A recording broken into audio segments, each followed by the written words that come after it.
Hello students, स्वागत है आपका आज की ऑनलाइन क्लासेस में। मैं विशाल मोरवाल आपका स्वागत करता हूँ अकाउंटेंसी ब्लैक बोर्ड क्लासेस में। आज हम पढ़ने जा रहे हैं लेसन 3 माध्यमिक शिक्षा बोर्ड राजस्थान अजमेर की पुस्तक का एक और नया चैप्टर, जिसका नाम है साझेदार का अवकाश ग्रहण व मृत्यु पर लेख है। इस टॉपिक के कुछ वीडियो हम पहले देख चुके हैं और आज हमारा एक नया टॉपिक आ रहा है जिसका नाम है निवृत्ति की दशा में जीवन बीमा पॉलिसी का समायोजन। देखिए, निवृत्ति के बारे में अपन ने थोड़ा सा पहले देख चुके हैं, हम पहले वीडियो में भी इनके बारे में डिस्कस कर चुके हैं। तो निवृत्ति क्या होती है? जब कोई साझेदार फर्म को कंपनी को छोड़कर जा रहा होता है तो ऐसी दशा में उसको कहा जाता है निवृत्ति। वो अपनी इच्छा से जा रहा होता है तो उसको कहा जाता है निवृत्ति। और उसकी दशा में जीवन बीमा पॉलिसी का समायोजन किया जाता है। जीवन बीमा पॉलिसी जो उन साझेदार जो कंपनी में, फर्म में या कहीं भी किसी संस्था में काम कर रहे होते हैं तो उनके जीवन पर कंपनी का मालिक एक पॉलिसी लेता है, ताकि अगर वो बाय चांस 4-5 साल, 10 साल, 20 साल बाद अगर वो फर्म को छोड़कर जा भी रहे होते हैं तो उस व्यक्ति के जाने से फर्म को नुकसान न हो, इसके लिए वो एक जीवन बीमा पॉलिसी ले लेता है ताकि उसकी भरपाई उससे हो सके। तो इसका जो प्रीमियम का भुगतान होता है वो प्रायतः कंपनी के मालिक द्वारा ही किया जाता है। तो आइए हम देखते हैं इस चैप्टर को आगे, इसमें क्या है। यह टॉपिक वैसे तो बहुत ही इजी सा टॉपिक है और आइए इसको समझते हैं। देखिए, इसको समझने से पहले इस चैप्टर के जो कुछ इम्पोर्टेंट चीज़ें हैं अपन उनके बारे में डिस्कस कर लेते हैं कि ये आखिर ये चीज़ें हैं क्या, है ना। इनकी परिभाषाएं जाने बिना हम इस चैप्टर की ये जो टॉपिक है इनको नहीं समझ पाएंगे। और ये जो इनकी परिभाषाएं हैं ये हमको अभी भी काम में देगी, मतलब ये हमको अभी निवृत्ति के समय भी काम आएगी और मृत्यु के समय जब हम मृत्यु साझेदार का लेखा करेंगे उस टाइम पे भी ये हमको शब्द काम में आएंगे। जैसा पहले है हमारे सामने समर्पण मूल्य, जिसको हम कहते हैं सरेंडर वैल्यू। दूसरा आता है हमारा पॉलिसी मूल्य, तीसरा है बीमा अवधि और चौथा है प्रीमियम। ये 4 शब्द हैं, और भी शब्द हैं मगर ये 4 इंपॉर्टेंट शब्द हैं जिनके बारे में हम यहाँ पर अभी इसको सीखेंगे। देखिए, एक एग्जाम्पल के थ्रू अपन इसको समझते हैं कि ये है क्या। देखिए, एक व्यक्ति है, आप अपने घर पे भी पूछ सकते हैं कि सब ने अपनी एक एक कोई ना कोई पॉलिसी ले रखी होगी। तो आप यहाँ पर इसी अपने माताजी से, पिताजी से आप इसके बारे में जानकारी ले सकते हैं। तो हम यहाँ पर इसको कैसे समझिए। देखिए, फर्म है, उस फर्म ने सभी कर्मचारियों पर 25 साल के लिए 5 लाख रुपए की पॉलिसी ले रखी है। तो और अब ये देखिए, 5 लाख रुपए हो गए हमारे पॉलिसी मूल्य और 25 साल हो गए हमारा बीमा अवधि। मतलब आप 25 साल तक ये 5 लाख रुपए या तो सालाना चुका सकते हैं, या तो आप हर साल चुका सकते हैं, या फिर आप महीने के चुका सकते हैं। जैसी भी आपकी सहूलियत बने आप वैसा काम कर सकते हैं। तो इसके लिए आपको क्या करना होगा? इसके लिए आपको करना होगा कि आप जब भी आपका कोई वो LIC एजेंट आए तो आप उससे पूछ सकते हैं कि भाई आप पॉलिसी को किस हिसाब से लेना चाहते हैं। पॉलिसी को आप सालाना लेना चाहते हैं, आप सालाना पैसा देना चाहते हैं, या फिर आप महीने पैसा देना चाहते हैं। जैसे भी आपकी इनकम है आप उस तरीके से पैसा दे सकते हैं, ठीक है। इसके अलावा आप यहाँ पर ये बीमा अवधि होती है, जो आप वो पॉलिसी की कंडीशन होती है कि आप पॉलिसी कितने साल की ले रहे हैं। आप 25 साल की भी ले सकते हैं, 15 साल की भी ले सकते हैं, 20 साल की भी ले सकते हैं। तो इसके अकॉर्डिंग आपको जितने साल की आप पॉलिसी लेंगे उतने साल तक आपको आपका प्रीमियम चुकाना रहेगा। आप उतने साल तक, ये 5 लाख रुपए उतने साल तक आप दे सकते हैं। जैसे मान लीजिए हमने यहाँ पर इसमें 25 साल के लिए बीमा अवधि ली है और 5 लाख रुपए की पॉलिसी ली है, तो आप प्रीमियम कितना चुकाओगे? प्रीमियम होता है जो हर महीने आप या हर साल आप रुपए चुकाते हैं। तो आप यहाँ पर चुकाएंगे तो 5 लाख रुपए और बटे 300 कराए, तो मैंने 300, ये महीने हैं, 25 × 12 कर दिया तो 300 बन गए। तो 5 लाख रुपए आप 300 महीने तक चुकाएंगे तो आपके बन जाते हैं 1667 रुपये महीने के। इसका मतलब आप 1667 रुपये आप महीने के उस एजेंट को या LIC कंपनी को देंगे। तो आप 25 साल बाद 5 लाख रुपए तो आपको मिलेंगे इसे, प्लस बोनस इंसेंटिव वगैरह करके जो भी आपको ब्याज करके जो भी मिलेगा, 5 लाख का आपको मान लीजिए 8 लाख, 10 लाख, 13 लाख जो भी उस पॉलिसी में लिखा होगा वो आपको मिलेगा। मगर बाय चांस कभी कभी ऐसा होता है कि आप पूरे 25 साल पूरे नहीं कर पा रहे हैं, तो आप उस पॉलिसी को बीच में भी त्याग सकते हैं। तो ऐसी कंडीशन में क्या होता है कि बीमा कंपनी पहले से ही आपको बता देती है कि अगर आप पहले साल में पॉलिसी को त्यागते हैं तो आपको कुछ नहीं मिलेगा, दूसरे साल में अगर आप त्यागते हैं तो भी आपको कुछ नहीं मिलेगा, तीसरे साल में अगर आप त्यागते हैं तो आपको 15,000 रुपये मिलेंगे, अगर छठे साल में त्यागते हैं तो आपको 23,000 रुपये मिलेंगे, अगर 10वें साल में आप त्यागते हैं तो आपको 30,000 रुपये मिलेंगे। इस तरीके से ये जो अमाउंट दी होती है ये हर पॉलिसी की अलग अलग होती है। यहाँ पर हमने केवल एक एग्जांपल के तौर पर लिया है, तो ये हमारा एक एग्जांपल है, ये कोई हार्ड एंड फास्ट चीज़ नहीं है कि हर साल पहले साल में 0 मिलता हो, दूसरे साल में 0 मिलता है, ये केवल आपको समझाने के लिए बताया गया है। तो ये जो 0, 0, 15,000, 23,000, 30,000 रुपये है, ये होता है हमारा समर्पण मूल्य। ठीक है, इसका मतलब आप ये जो चीज़ें दे रखी है अगर आप इसको अच्छे से समझ लेंगे तो ही आपको आगे की जो क्वेश्चंस हैं वो समझ में आएंगे, आगे का टॉपिक समझ में आएगा, चाहे वो निवृत्ति या रिटायरमेंट के टाइम की हो या डेथ के टाइम की हो। इन शब्दों को समझना बहुत ज़रूरी है। ठीक है, इसके बाद में हम आगे देखते हैं, टॉपिक हमारा स्टार्ट करते हैं आज का। देखिए, संयुक्त जीवन बीमा पॉलिसी सभी साझेदारों के जीवन पर ले रखी हो, यह क्या है? निवृत्ति की दशा में जीवन बीमा पॉलिसी का समायोजन। जो हमारा टॉपिक है वो है निवृत्ति की दशा में, जब साझेदार निवृत्त हो रहा है, रिटायर हो रहा है, तो उसमें आप जीवन बीमा पॉलिसी का समायोजन कर रहे हैं, तो आप कैसे करेंगे? तो इसमें पहली कंडीशन बनती है कि कंडीशन है यदि संयुक्त जीवन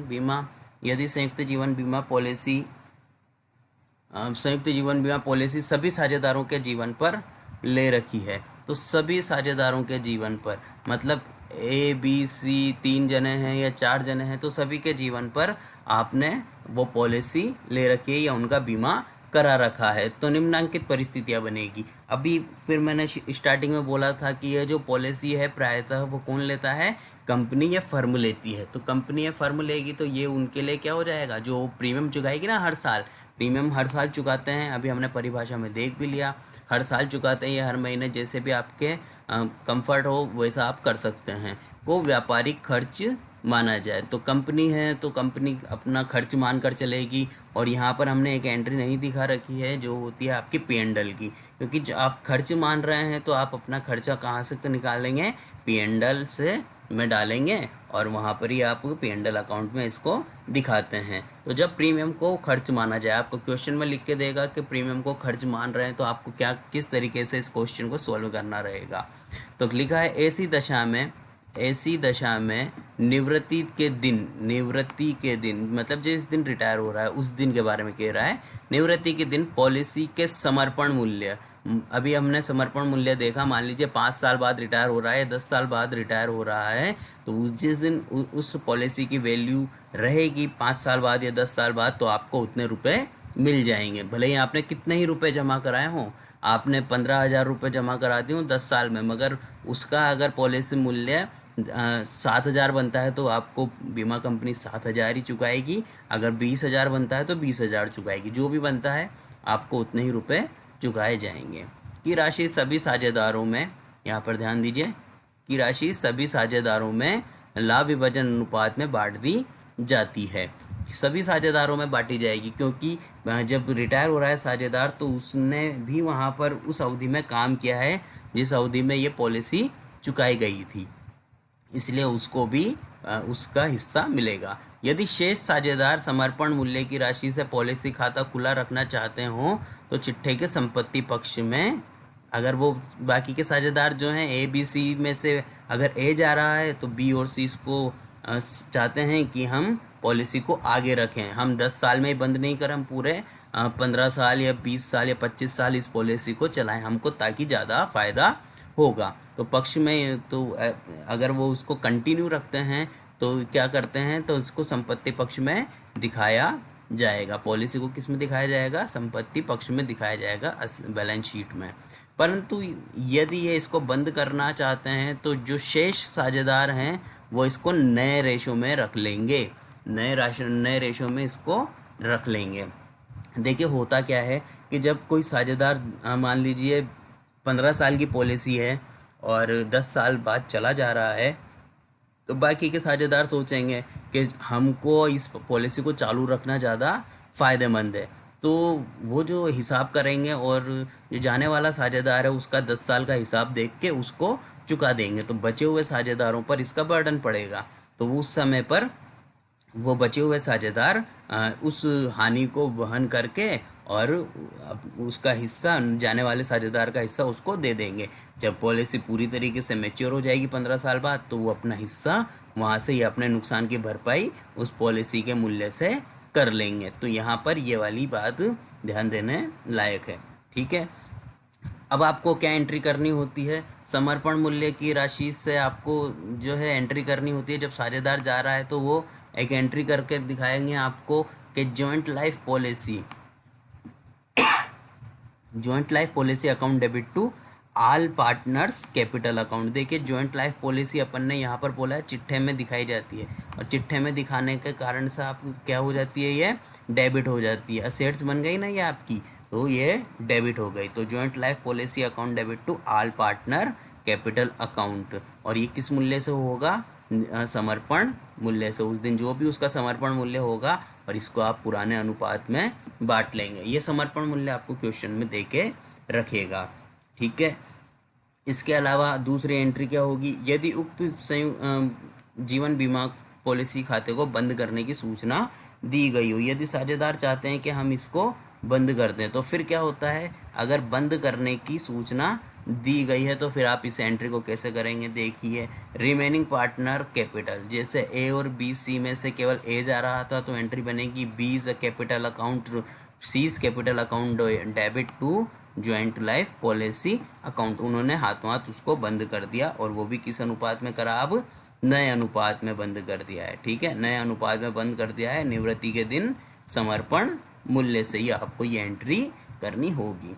ठीक है, अगर कुछ नहीं कहता है तो आपको सिंपल एक एंट्री करनी है, और अगर कहता है कि बीमा पॉलिसी खाते को आप बंद कर दें तो आपको ये एंट्री करनी है। ठीक है, इसके बाद में देखिए क्या होता है कि आपने अभी तो केवल एक बात की है कि हम इस तरीके से बंद करने जा रहे हैं, परंतु यदि आपको क्वेश्चन में दे के रखेगा कि आपने जो है बीमा कंपनी से वास्तव में ही राशि प्राप्त कर ली है, तो पैसे आने की भी आपको एंट्री करनी पड़ेगी। तो सबसे पहली एंट्री फिर यहाँ पर क्या होगी, यदि किसी साझेदार के निवृत्त होने पर संयुक्त बीमा पॉलिसी मतलब जॉइंट लाइफ पॉलिसी वास्तव में ही समर्पित कर बीमा कंपनी से धनराशि प्राप्त कर लें। अभी तक तो आप केवल एक कागजों में काम कर रहे थे और आपको क्वेश्चन में कहते कि वास्तव में ही आपने धनराशि प्राप्त कर ली है, तो सबसे पहले मतलब फर्स्ट एंट्री यही होगी, पहले राशि प्राप्त करने की आपको एंट्री करनी पड़ेगी, जो एंट्री हमारे cash account debit to joint life policy account, समर्पण मूल्य की प्राप्त राशि से पैसा आने की एंट्री हो जाएगी।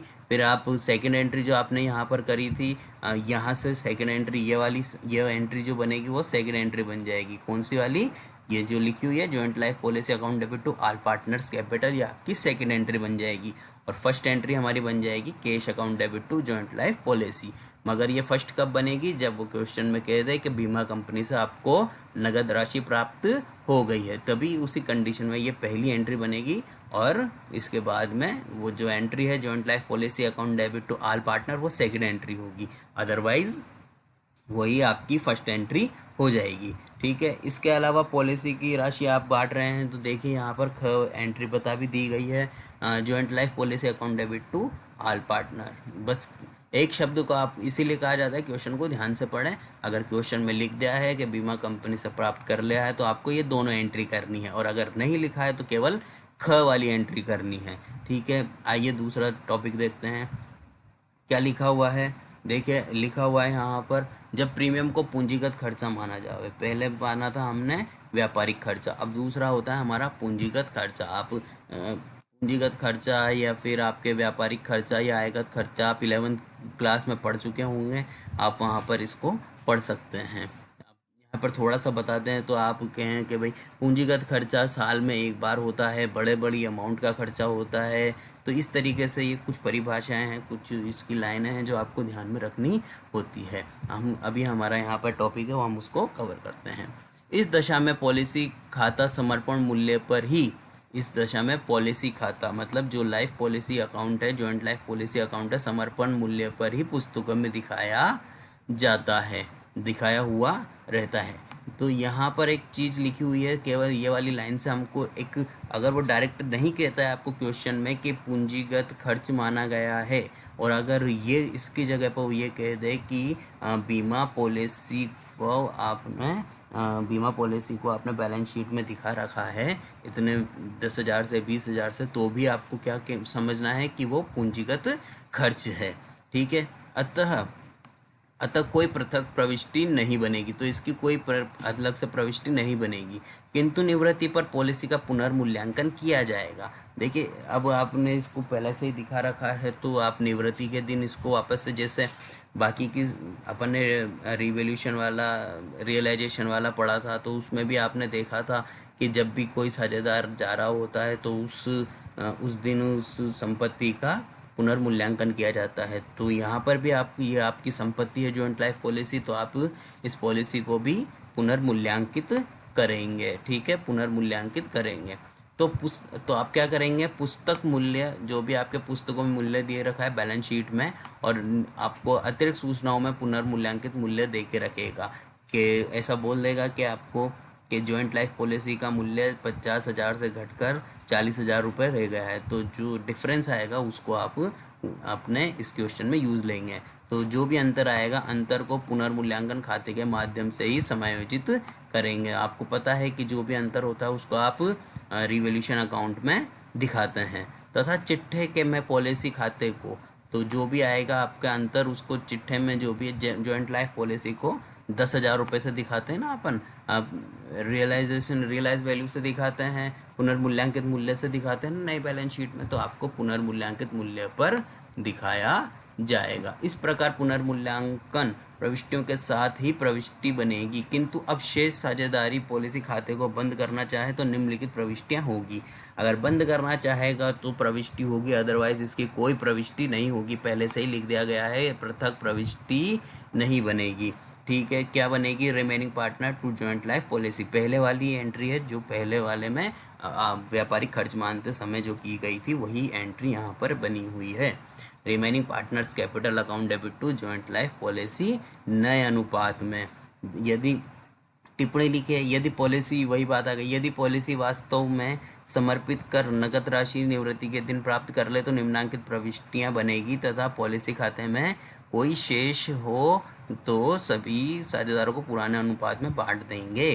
तो देखिए वही समर्पण मूल्य की राशि पहले आपने प्राप्त कर ली, cash account debit to joint life policy account, और फिर ये फर्स्ट एंट्री हो जाएगी अगर नकद प्राप्त कर लिया है तो, और सेकंड एंट्री बन जाएगी joint life policy account debit to all partners capital. तो ये किससे बनेगी, शेष अनुपात में बनेगी, शेष राशि से बनेगी।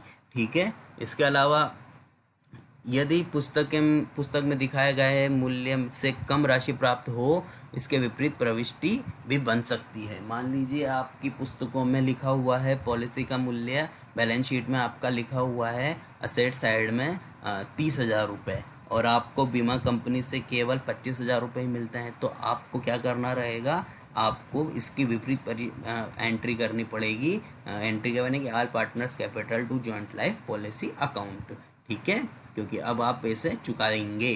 ठीक है। इसके बाद में हम एक एग्जांपल देख लेते हैं कि ताकि हमारा ये टॉपिक और अच्छे से क्लियर हो सके। देखिए लिखा है उदाहरण 21 है, आप माध्यमिक शिक्षा बोर्ड अजमेर की पुस्तक का एक उदाहरण नंबर 21 है। लिखा है ABC 4:3:2 के अनुपात में लाभ बांटते हैं। C के निवृत्त होने पर संयुक्त बीमा पॉलिसी का समर्पण मूल्य 90,000 आंका गया।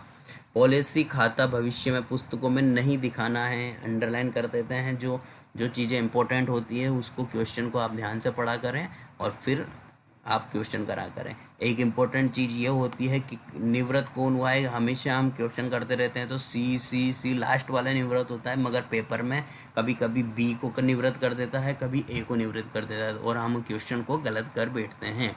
तो यहाँ पर आप क्वेश्चन को सही पढ़ने की ज़रूरत है।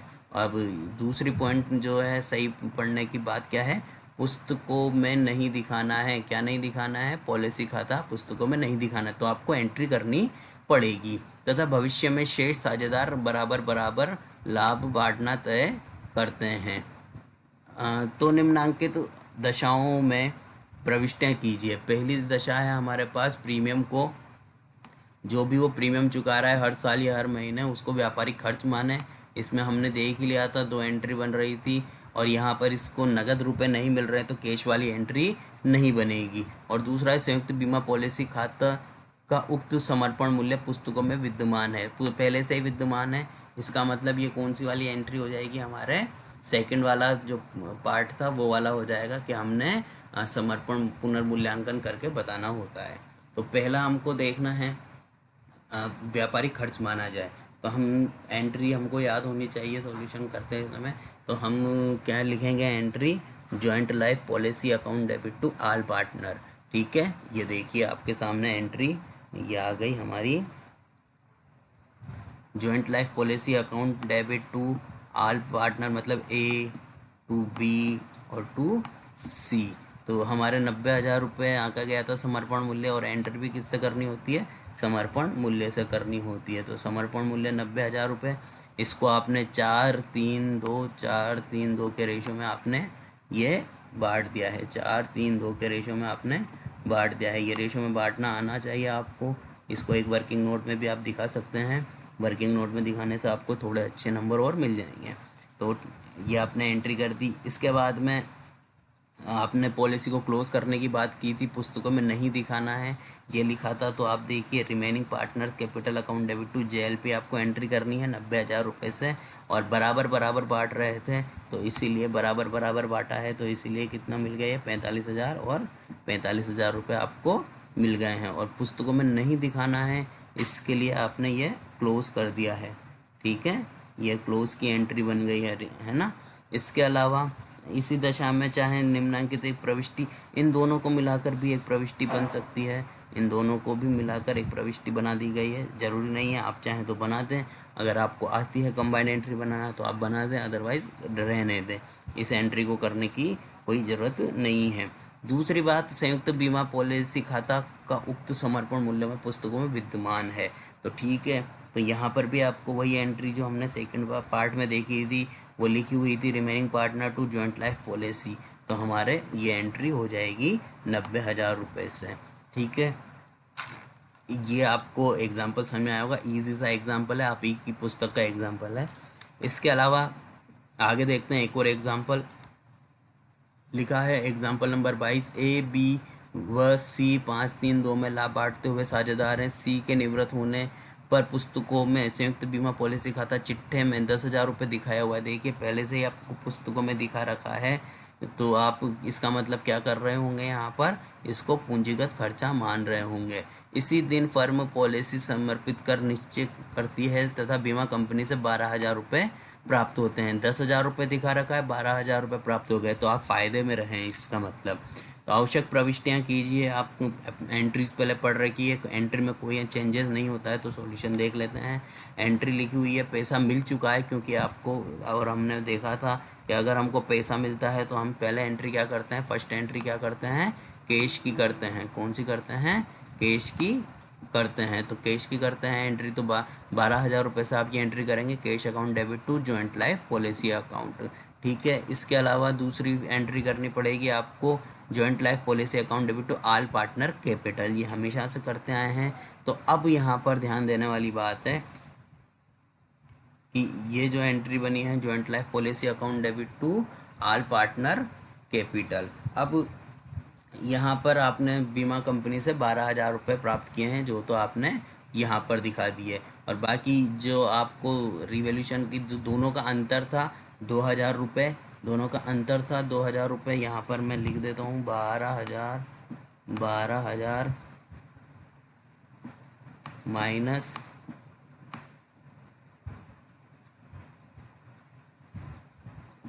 तो ये आ गया हमारा 2,000 रुपये। इस 2,000 रुपये को आप 5-3-2 के रेशो में बांट देंगे, क्योंकि हमको रिवैल्यूएशन वैल्यू से ही है, पुनर्मूल्यांकन मूल्य से ही तो आपको एंट्री करने की कहा था। तो आप यहाँ पर इसको इस तरीके से दिखा देंगे। आज का वीडियो जो है, आप उम्मीद है आपको समझ में आया होगा। अगर नहीं समझ में आया है तो आप अपनी पुस्तक में भी देख सकते हैं। अगर फिर भी नहीं समझ में आया है तो आप मुझको कमेंट बॉक्स में कमेंट करके बता सकते हैं, या फिर मेरे जो नंबर दिए गए हैं पर्सनल, आप उस पर भी मेरे को मैसेज कर सकते हैं। आज का वीडियो देखने के लिए थैंक यू वेरी मच। और अपने फ्रेंड्स के साथ में जो है हमारी इस वीडियो को शेयर करें, चैनल को सब्सक्राइब करें, वीडियो को लाइक कीजिए। और thank you very much. Accountancy black board की ये वीडियो देखने के लिए आपका बहुत बहुत थैंक यू।